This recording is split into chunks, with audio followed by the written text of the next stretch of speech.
নমস্কার বন্ধুরা, ফিরে এলাম আবার একটি নতুন ভিডিও নিয়ে। তো এটি একটি স্ট্রেঞ্জারের MX 1200 মডেলের অ্যাম্প্লিফায়ারটি সম্পূর্ণ শর্ট সার্কিট হয়ে আছে এবং ওভারলোড মারছে এবং চেম্বারটি খোলা হচ্ছে।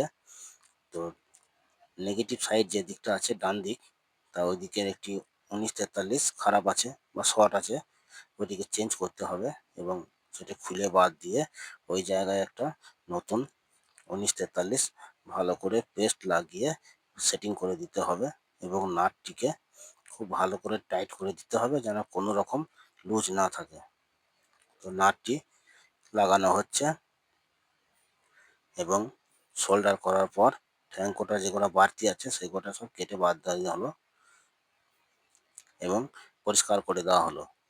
এবং বাঁ দিকে যে পজিটিভ সাপ্লাইটি আছে সেখানেও একটি 5200 খারাপ আছে, তো সেটাকেও খুলে একই রকমভাবে নতুন লাগিয়ে দিতে হবে।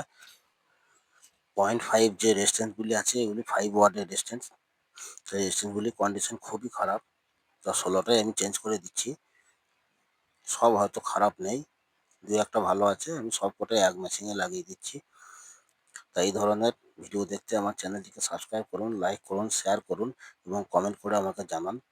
0.5 যে রেজিস্ট্যান্সগুলি ওগুলো সব লাগানো হয়ে গেছে, হয়তো আর দু একটি বাকি আছে। তো রেজিস্ট্যান্সগুলি সব লাগানো হয়ে গেলে এইবার মেশিনটিকে লোড দেওয়া হলো এবং কোনো শর্ট সার্কিট নেই, সিরিজ লাইন দেখতেই পেলেন বন্ধুরা। এবং রেজিস্ট্যান্সগুলি কন্ডিশন খুবই খারাপ, সেটাও আপনারা দেখতে পাচ্ছেন, ভেতরে সব জং ধরে গিয়েছে সব। এবার মেশিনটি চেক করছি, শুনুন।